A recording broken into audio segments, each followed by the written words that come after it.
it's just they don't care, not in a negative way, but also branding. They're going to see a charismatic, slick, well-dressed, healthy-looking Gavin Newsom, and it's all branding. If they turned Kamala Harris into the a 50-50 candidate, Gavin Newsom's been around longer, for good and for bad. But yeah, no, it's branding, it's conditioning, and people will vote for blue no matter who. It's the old expression. This is from The Hill. Newsom is becoming an obsession for Democrats beyond California. Democrats have become obsessed with Gavin Newsom as the California governor becomes the topic for operatives, donors, and lawmakers. With the 2028 presidential election is still more than 3 years away, Newsom is making the kind of name for himself that could lead to front-runner status, political operatives say. Democrat strategist Jamal Simmons said Newsom's name is coming up more than anyone else's in recent weeks, particularly with people outside the political sphere. They asked me two questions. Do you think he can win? And do you think he can be the guy? Simmons said. No one ever asked me a single policy question about him. So it's very vibes-based. Trump, of course, was clowning on him. Exaggerating when I said that I received in the mail a Trump 2028 hat from one of his biggest supporters. These guys are not. It's a warning shot from Trump, but does indicate that even in the White House, they are starting to see Newsom as potentially the front runner for the Democrats, which would be great, I think. And Newsom's pretty easy to beat. He's just shot up in polling or in prediction, the betting market. He's at 35% now. So he's just completely crushing the field on the betting side. And even in polling, he's surging. You see here in red, his polling has completely shot up over the last few weeks. Now he's on par with Kamala Harris, who it's unclear if she's going to run. Look, Newsom might be the guy. So I think we should bring in Viva. I think he might have some thoughts on this. I think he could break this down further. I'm also going to ask him about the DOJ report that we got. I'd be curious to hear his thoughts on that as well. So we're getting him in the room here. We're getting him situated. Well, thank you for joining. I mean, everyone's going to know who you are, I would say. But just for people that maybe don't, could you give a quick introduction of who you are and what you do? Absolutely. I got to make sure my hair is in order. I didn't realize my makeup person is out today. Viva Frei, David Freiheit is my real name for anybody who thought it was Viva. Former Montreal litigator or Quebec litigator, now living in Florida, legal analysis, commentary, and following the madness of the world on a minutely basis. Legend, the Viva Frei, the legend. I'm just glad to be talking to you. Want to open up with I was reading a report from The Hill, not a report, a story from The Hill. Newsom's really starting to take a decisive front runner position here and with the Democrats. I mean, there was a Democrat strategist, Jamal Simmons. He came out and he's saying everyone he's talking to is Newsom, and you look at the betting market, I mean, he's really just up. He's like 20, 30 percentage points ahead of everyone else. And then in polling, he surged recently. I mean, Trump fired off a warning shot this morning. I don't know if you saw where he had the Trump 2028 hat on Newsom. But the fact that he's firing off a warning shot indicates that even within the White House, there's the view emerging that Newsom might be the front runner for 2028. I don't know what you're seeing. It's astonishing just the caliber of candidates on the left. Like you say, if it's not going to be Newsom, who else is it going to be? I mean, I take even just plausible candidates. It's not going to be Pritzker. It's not going to be Whitmer. It sure as hell isn't going to be Hochul. Who's it going to be? AOC? Like it's either Newsom or some people who are even more radical. But the irony, Newsom is a failure. He's an abject failure. And so it's nice, he's charismatic if you like used car salesmen. He's got experience if you like failed politicians. And so, but when I was studying philosophy in 25 years ago, I took a class called Philosophy of Jazz. And we studied how people get conditioned to like music that's not even good. It's basically how everybody likes pop music. It's conditioning. You see it every day. You get to know it. You become familiar with it. And then you sort of brainwash yourself into thinking you like it. That's what they're doing with Gavin Newsom. That's what he's been doing by doing these podcast runs. He's clearly got the aspirations going. He's adopting Trump tactics on Twitter. But just the irony, he's a horrible, failed politician. I don't know if he's as corrupt to the core as the others are, but immoral and just an abject failure. So let him run. The only alternative is someone who hasn't had time to fail in government, like an AOC, although she's had her time to fail as well. Sure. I mean, the one thing that scares me is 45% of the electorate voted for Kamala Harris. So I do think to a degree we underestimate the foolishness of the American electorate. Someone like Gavin Newsom, I know the resume is horrible, obviously, but when the media machine kicks in, someone like Gavin Newsom, he can polish things up pretty quickly. Americans have short memory. I wouldn't even say that they're, the electorate is stupid. It's tribalism. Hopefully it's getting a little bit better that people have been exposed to it. But, not everybody lives on the internet like we do. Not everybody knows Gavin Newsom. Forget the affairs, but not everybody knows, Gavin Newsom running on ending homelessness. And so, they just don't know. People are living their lives and they see blue and that's who they vote for. And it doesn't matter who it is. I ran for the People's Party of Canada in westbound NDG in my riding in Canada. I swear to you, if they didn't see that it was a dog, they would have voted Winston for prime minister, Winston for the Liberal Party. Yeah. Because it's just, they don't care, not in a negative way, but also branding. They're going to see a charismatic, slick, well-dressed, healthy looking Gavin Newsom. And it's all branding. If they turned Kamala Harris into the, a 50-50 candidate, Gavin Newsom's been around longer for good and for bad. But yeah, no, it's branding, it's conditioning, and people will vote for blue no matter who. It's the old expression. Well, I mean, because I've been kind of pushing back on the idea that a lot of people in the GOP circles are discussing this with Zoran, for example, in New York. They're saying maybe we should just let him win because it could be an example to the rest of the country of how crazy the Democrats are. But I'm sitting here thinking, I'm like, I think Zoran, if anything, he just pushes the Overton window within the Democrat Party further to the left and just gives permission for these more moderate people to adopt more radical policies, because someone like Zoran can sort of redeem his image quite quickly, especially because, he does have a degree of charisma to him. Do you think there's any credence to this theory of like, well, maybe you should just let him win to... Well, so to see if it gets bad enough, no. I say you fight politically tooth and nail because you give them an inch, they'll start fighting from that point going forward. What's amazing, though, even with Zoran, is how quickly people who are unfamiliar with his prior statements, they'll never know about them, but how quickly they can rebrand the guy into being something of a more centrist as opposed to the radical that he is. Do you follow Keir Starmer on Twitter by any chance? I don't follow him, but I see him too much, unfortunately. But the amazing thing is, like, Keir Starmer, literally overnight, and it's fitting that he's British, like out of 1984, flipped his script. Oh, yeah. He says now he's anti-immigration, closed borders, you got to speak English. This is a man who has been the most radical activist supporting multiculturalism invasion of the UK. And overnight, he flips the switch where anybody who hadn't been following him from before, that all gets erased. Zoran is almost doing the same thing now. And it's the danger of these duplicitous, socialist, progressive, ultimately very duplicitous politicians. They pretend they didn't say what they said in the past. They get into office and then they implement that and then some. Much like with the, what was it? Defund the police. Sure. It was like, oh, no, nobody's saying that. Okay, people are saying that, but it's radical. All right, now we accept it. Right. And so it's going to be the same thing with Zoran if he gets into office. No, I'm not that much of a radical. I just want common sense, transit ambassadors. And then a year later, you are literally living in a 1984, everyone is spying on everybody, Orwellian landscape. Absolutely. Well, like you said with Keir Starmer, he's touting the wonders of diversity, and he's like, okay, sure, people get stabbed and blown up, but you get kebabs. It's fantastic. And then all of a sudden, like overnight, he flips and he gives this speech where he calls the UK an island of strangers. It sounded like a page out of an Enoch Powell speech. It was like, whoa, this is crazy.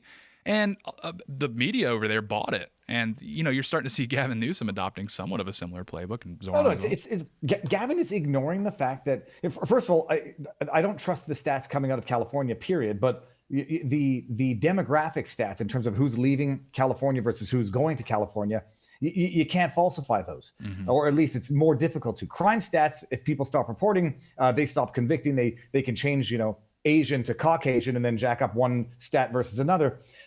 But he's an abject failure, a disaster of a governor.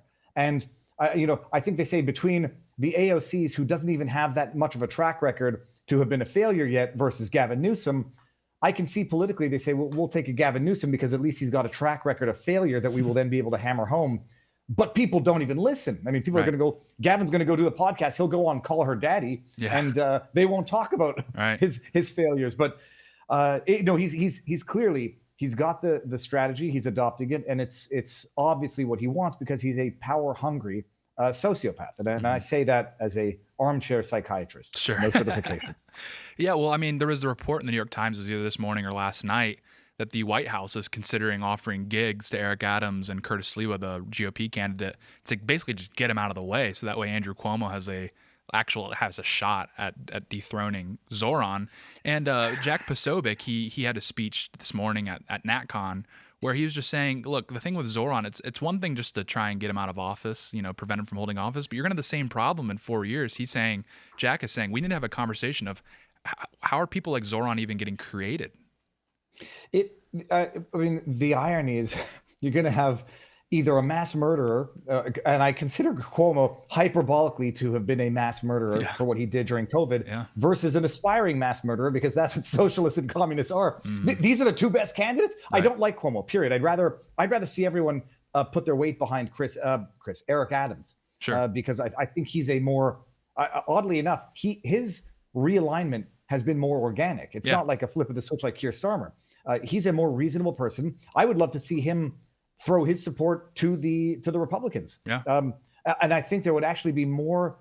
I say this, I'm not sure that it's accurate, but because I just can't understand how anybody could support Cuomo, period. Right. Literally a man responsible for 10, 15,000 deaths, then weaponize those deaths to try to blame it on Trump. The man should be in jail, not back in office. So if it's between Zoran and Cuomo, it's the devil or the devil. Pick your poison, right? Eric Adams has gotten reasonable. So I think he just needs to either go more independent but align with the right, or go full-throated and see what New Yorkers are prepared to tolerate, because their options are bleak with those options. Eric Adams is funny because he's clearly just a very simple guy, right? Like, you see these Zoran and Andrew Cuomo, like there's these total ladder climbers, like cutthroat. They'll say anything to get elected. And then Eric Adams is like, every time he gives a speech, it's like he has no idea what he's going to say. And then he's just like floating ideas in real time. It's actually kind of refreshing to see someone like that, because they don't really exist in politics anymore. Well, I never liked Eric Adams' plant-based stuff. I'm convinced all of that is more unhealthy than a full carnivore diet. But with Adams, it was policy. He was sort of on the virtue signaling landscape when it came to immigration. Diversity is our strength, yada yada. But then the economic realities of the policy sunk in, and he appreciated that it's nice to want to do good, but you have to be able to support your own children before you can have more.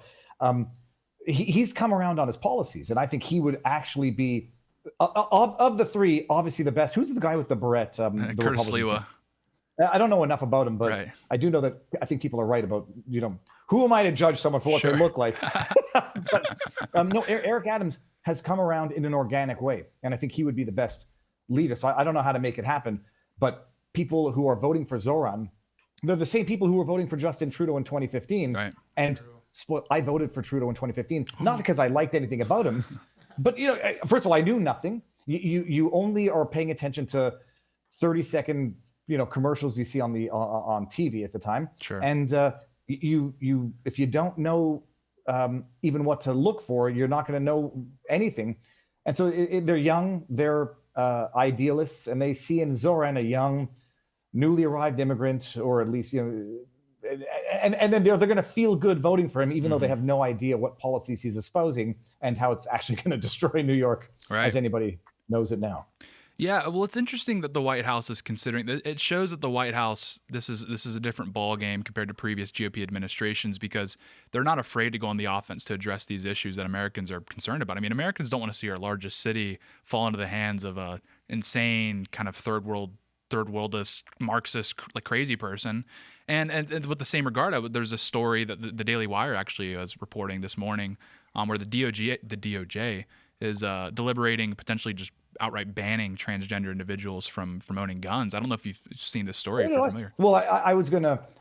Twitter's a weird place. You don't want people thinking you're taking shots at other people. No, I knew from that headline that all that the DOJ was contemplating was applying mental illness criteria to the ownership of firearms, and they were going back to the traditional definition of gender dysphoria being a mental illness, and whether or not it should be one of the mental illnesses that precludes a citizen from owning a firearm. I'm following it. In as much as there are disqualifying mental illnesses, you don't want psychotic schizophrenics owning firearms with delusions of reality. Look, you can understand where the argument goes when it comes to what was, and as far as I'm concerned, should always be a diagnosable mental disorder of gender dysphoria. Yeah. The argument people are going to make is they once diagnosed homosexuality as a mental disorder. There's a fundamental difference between homosexuality and transgender dysphoria, which is homosexuality, you are who you are, attracted to someone who's the same sex. There's no separation of reality from body. Gender dysphoria fundamentally is a mental illness in the sense that someone has a different perspective of what they want to be reality versus what reality actually is. And so to compare what might have been at one point diagnosed as a mental illness unfairly to that which is objectively a mental illness by any definition of the term, not analogous. And so they can set that argument aside.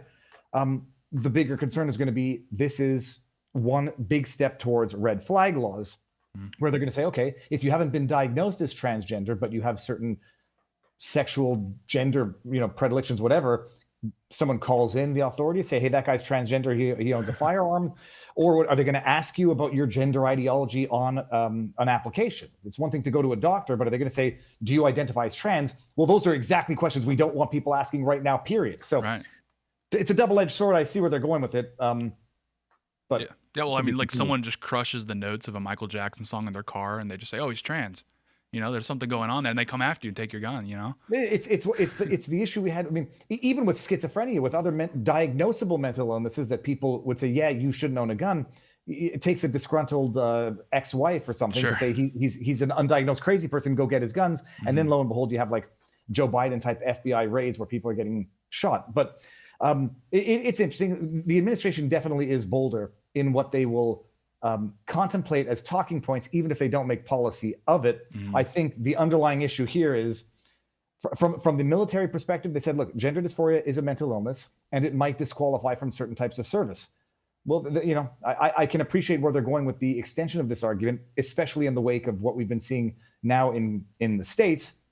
And, to a certain degree also up in Canada, it's just that, when people who identify as trans, whatever, commit crimes, at least in Canada, it tends not to be with guns quite as much. Sure. But we're having that same problem up in Canada now.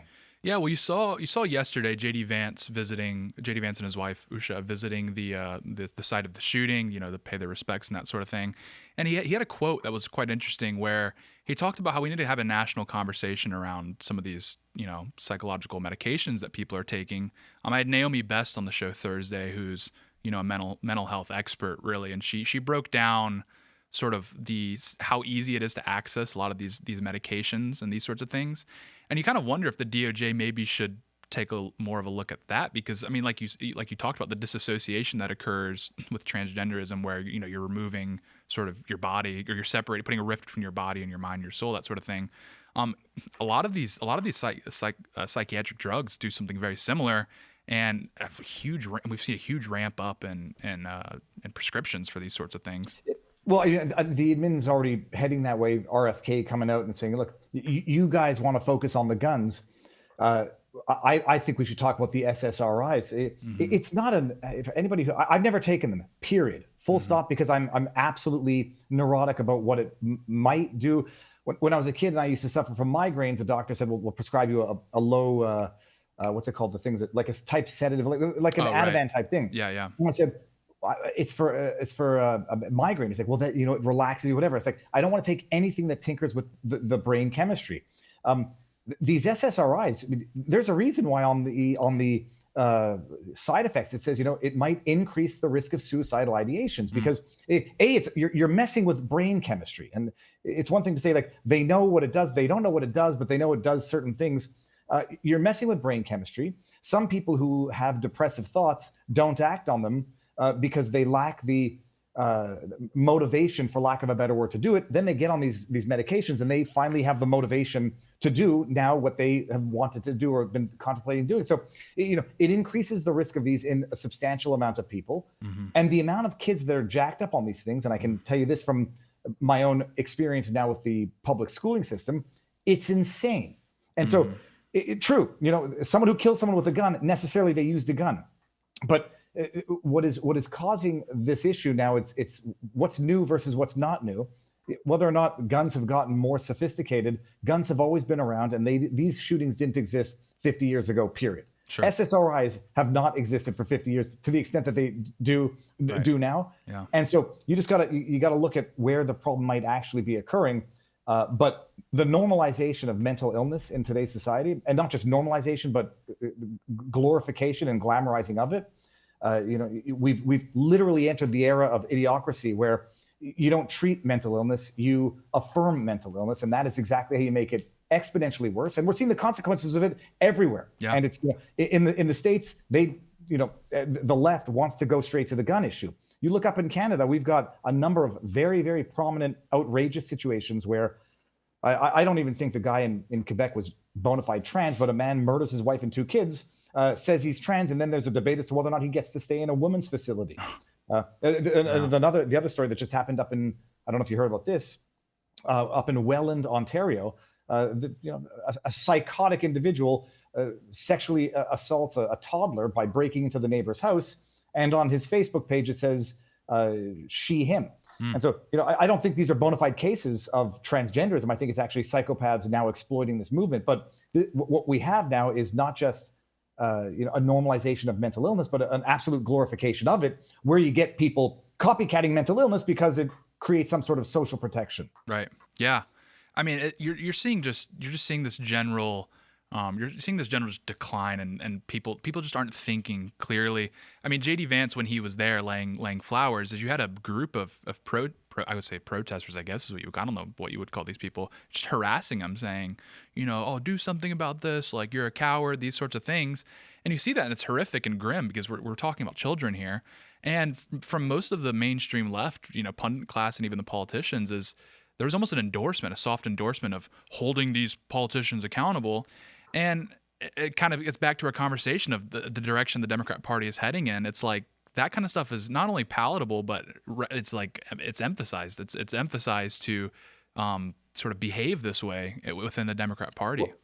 Well, who wouldn't like it? I mean, who on the end of what they consider to be the oppressed spectrum of the world would not love this? Where victimhood is the currency, normalizing of what would otherwise be things that you'd have to work on and treat and overcome. Now you don't have to. Now you get to be celebrated for it. Mm-hmm. And from the political perspective, what is easier for a politician to do than, basically cater to the whims of the electorate without having to, do anything meaningful. Mm-hmm.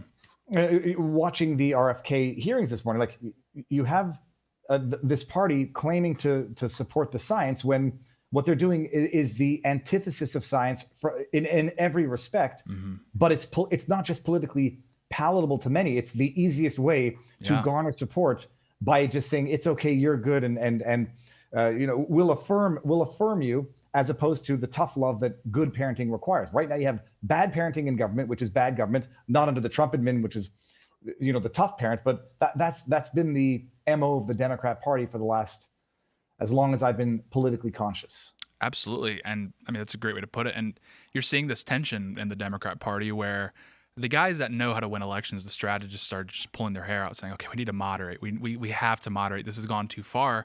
But the base of the Democrat Party wants more and more. They're saying these guys aren't left-wing enough. I mean, I even see people nipping at Zoran's heels saying, oh, you shouldn't concede on like police and that sort of thing.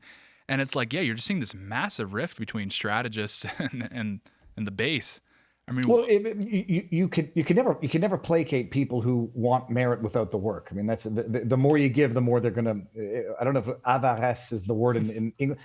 It's just going to be greed, rapaciousness. Like the more you give those who don't deserve it or who haven't earned it, the more they think they're entitled to it, and the more they're going to demand in the future. Yeah. But I'd like to say it's gotten bad enough. We're sort of reached the pinnacle of the insanity. I think when you started promoting not just as normal, but as morally required men and women's sports, I think that's when it started turning for a lot of people. But, as it says, like when you fight corruption, corruption fights back. And the very vocal minority that had hitherto been getting their way simply by being a vocal minority, when they stop getting their way, they're going to get more vocal and more radical in their tactics. And that, I think, unfortunately, is what we're seeing at the political scale, is these radical minorities getting more radical, more vocal, and more violent and more destructive. Absolutely. I mean, you see the way politics operates, because the Anglosphere, I mean, obviously the United States does its own thing. We're vaguely the same culture, but the United States often bucks trends. They're very clear right now. We have a very right-wing administration. But to a degree, like, they do track in certain ways. You do see some commonality. And you saw in Canada where with Trudeau, it was just basically as bad as it could get. And all it took was just stirring up vibes a little bit, an anti-Pierre vibe, who was clearly the competent choice to get Carney through the door. I mean, it's like, I know Canada is obviously not, directly comparable to the United States, but there's a lot of similarities. And it's like, I could see a situation in the United States where, like, short-term memory, people vote on vibes, and we get a similar situation that you saw in Canada. I mean, it could very easily happen. No, for sure. And incidentally, in any realm of the universe, when you're talking about, the lefty radicals getting more violent, in any other realm of the universe where on, July 13 in Butler, Pennsylvania, the dude doesn't miss the shot, we're in Kamala Harris, Canada 2.0 on steroids. Yep. And it is amazing. Politically, by the national zeitgeist, Canada is out there with Australia. Sure. England seems to be pushing back a little bit now, but I think it either is too little too late or just not enough right now. Right.